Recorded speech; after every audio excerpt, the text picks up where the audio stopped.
Class 7 हम प्रश्नावली 1.2 देखते हैं आज। पहला सवाल है, ऐसा पूर्णांक युग्म लिखिए जिनका पहला है ए पार्ट योग -7 है। योग -7 है और युग्म यानी 2 अंक लिखने हैं आपको, जिनका योग क्या होना चाहिए, -7 होना चाहिए। तो इसके लिए हम लिख सकते हैं, जैसे मैं यहाँ पर 2-3 लिख के दिखाऊंगा आपको। 1 -3 प्लस, ये प्लस जो है योग के लिए आया है ना, ये योग प्लस, फिर माइनस का 4। तो ये क्या हो जाएगा अपने पास, यहाँ पर देखें अपन, -3 प्लस इंटू माइनस, माइनस होता है, और ये हो गया माइनस का 7। इसी प्रकार से दूसरी संख्या देख लेते हैं अपन। इसमें क्या हो जाएगा, -5 प्लस, यानी ये योग, और कौन सा हो जाएगा, माइनस का 2। तो ये क्या हो जाएगा, -5 -2 करके माइनस का 7। तो इस टाइप से हमने ये 2 उदाहरण देख लिए। अब ये कह रहा है अंतर, अंतर का मतलब होता है माइनस। तो यहाँ पर हम बी पार्ट देखें इसका, बी पार्ट कि हमें अंतर चाहिए, कितना चाहिए, -10 चाहिए।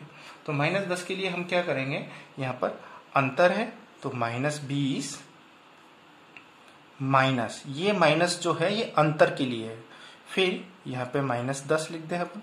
तो ये क्या हो जाएगा, -20 और 2 माइनस के चिन्ह लगातार आ रहे हैं, इन दोनों का आपस में गुणा हो रहा है, तो ये प्लस हो गया। अब -20 में +10 करेंगे तो कितना आएगा, माइनस का 10 आएगा। ऐसे ही हम दूसरा उदाहरण ले लेते हैं, -25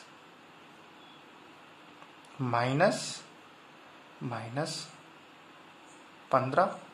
तो यहाँ पर देखें -25 और ये 2 वापस चिन्ह आ गए वापस, तो ये हो गया 15। 5 में से 5 गया तो 0, और 2 में से 1 गया तो 1, और बड़ी संख्या किसकी है, माइनस की, तो ये हो गया। इसी प्रकार से योग यानी सी पार्ट, योग है तो योग में तो कोई से भी कर सकते हैं, इसे -4 +4।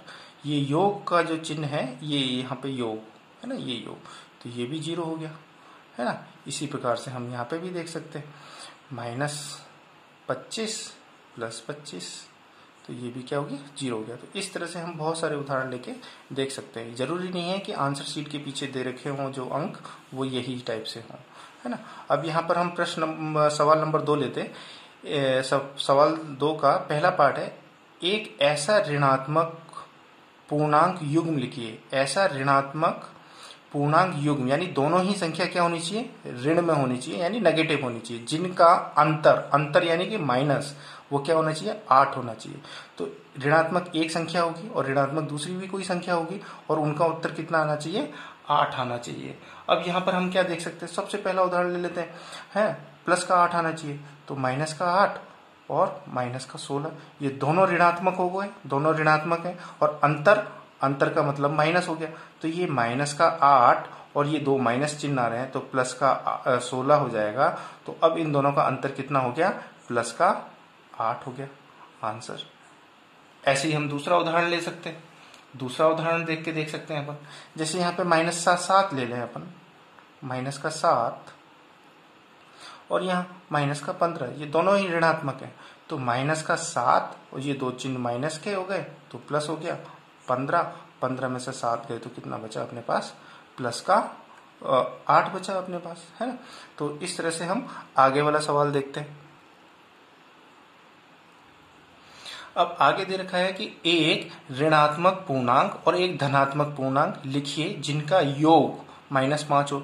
यानी एक संख्या तो हमें ऋणात्मक लिखनी है और एक संख्या धनात्मक लिखनी है, और उनका योग का मतलब बीच में प्लस का चिन्ह होना चाहिए, और उसका आंसर कितना आना चाहिए, -5 आना चाहिए। तो इसका भी हम देख सकते हैं। तो यहाँ पे हम -10 ले लेते हैं और यहाँ पे +5 ले लेते हैं, तो ये हो गया -10 +5, तो कितना हो गया, -5 आंसर आ गया। इसी प्रकार यहाँ पे और भी कोई संख्या सोच सकते हैं, आप सोच सकते हो आसानी से। तो इसमें हमें यहाँ मिल जाएगी -25 ले लेते हैं और +20 ले लेते हैं अपन। तो -25 और +20, तो यहाँ पर क्या उत्तर आ जाएगा, -5 आ जाएगा। तो इस तरह से बहुत सारे हम संख्याएं लेके इसको सिद्ध कर सकते हैं या उत्तर प्राप्त कर सकते हैं। तीसरा है अपने पास, दूसरे का तीसरा पार्ट है, एक ऋणात्मक पूर्णांक और एक धनात्मक पूर्णांक लिखिए जिनका अंतर -3 है। अंतर यानी कि माइनस, ये जो अंतर जो पहले से मैंने लिख रखा है यहाँ पे माइनस। तो अब यहाँ पे क्या हो सकता है, यहाँ पे हम क्या लिख सकते हैं, 2 लिख सकते हैं, यहाँ पर 1 लिख सकते हैं। तो ये हो गया -2 प्लस इंटू माइनस माइनस 1, तो ये हो गया -3। अब यहाँ पर हम आगे पीछे कर देते हैं, है ना। तो इसको तो हम यहाँ 1 कर देते हैं माइनस का, और इसको 2 कर देते हैं। तो ये हो गया -1 और प्लस इंटू माइनस माइनस 2, तो ये हो गया -3, -3 हो गया। तो इस प्रकार से हम बहुत तरीके से इस टाइप से हम आंसर इनको प्राप्त कर सकते हैं। अब सवाल नंबर 3 है कि किसी प्रश्नोत्तरी के 3 उत्तरोत्तर राउंड यानी चक्रों में टीम ए द्वारा प्राप्त किए गए अंक हैं -40, 10, 0 थे। टीम बी द्वारा प्राप्त किए गए अंक हैं 10, 0 और -40 थे। हैं किस टीम ने अधिक अंक प्राप्त किए क्या? तो पहले तो ये देख लेते हैं। तो टीम ए का स्कोर देख लेते हैं। टीम ए के कुल अंक यानी इनको जोड़ लेते हैं। तो पहला क्या आ रहा है, -40 पहला राउंड। दूसरे राउंड में कितने मिले, 10। तीसरे राउंड में उनको 0 अंक मिले। तो -40 और +10 यानी आंसर कितना हो गया, -30, है ना। अब टीम बी के कुल अंक, अब इसको कितने मिले, पहले राउंड में इसको 10 मिले, दूसरे राउंड में 0, तीसरे राउंड में -40। तो यहां पर देखें 10 -40, तो इसको भी क्या बोले, -30, यानी ये दोनों क्या हो गए, बराबर है। तो दोनों टीम क्या है, टीम ए का स्कोर बराबर टीम बी का, है ना। तो किसी को भी अधिक अंक नहीं मिले, दोनों को बराबर अंक मिले हैं। हम कह सकते हैं कि पूर्णांकों को किसी भी क्रम में जोड़ा जा सकता है। यस, हाँ, हम पूर्णांकों को किसी भी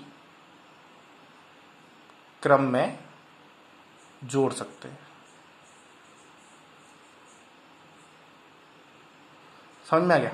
अब है हमारे पास प्रश्न नंबर 4, निम्नलिखित कथनों को सत्य बनाने के लिए रिक्त स्थानों की पूर्ति कीजिए। तो ये जो हम किसी भी क्रम में जोड़ सकते हैं, इसको क्रम विनिमय बोलते हैं, है ना। जोड़ में क्रम विनिमय, किसी भी हिसाब से हम जोड़ सकते हैं। जैसे कि 2 + 1 करेंगे तो भी 3 होगा, और 1 + 2 करेंगे तो भी 3 होगा। किसी भी क्रम में हम जोड़ सकते हैं, क्रम विनिमय यानी आदान इधर उधर। अब देखें 8 यहाँ पे -5 प्लस -8 है, तो -8 यहाँ पर है, तो कौन सी संख्या एब्सेंट है, -5, तो यहाँ पे कितना आएगा, -5। अब इसमें -53 में 53 में क्या जोड़े कि हमारे पास -53 ही बना रहे, तो कोई भी चेंज नहीं होगा, यानी कि 0 जोड़ देते हैं इसके अंदर। अब 17 में हम क्या जोड़ें कि 0 आंसर हो जाए, तो 17 में हम -17 जोड़ देंगे तो 0 हो जाएगा। अब इसमें हम क्या जोड़ें कि हमारे पास इसके बराबर हो जाए, तो देखो 13 यहाँ पर है, 13 यहाँ पर भी है, 13, -12 यहाँ पर है, -12 यहाँ पर है, तो यहाँ पर क्या नहीं है, -7, तो -7 यहाँ पे कर लिख देते हैं। इसी प्रकार से 5वां क्वेश्चन देख लेते हैं। 4 यहाँ पर भी है, -4 यहाँ पे भी -4, 15 यहाँ पर भी है, प्लस का 15 यहाँ पर भी है, तो यहाँ पर कौन सा लिखेंगे, -3। तो इस प्रकार हमारी ये प्रश्नावली कंप्लीट होती है 1.2। इसके बाद हम दूसरी प्रश्नावली देखेंगे 1.3 बाद में।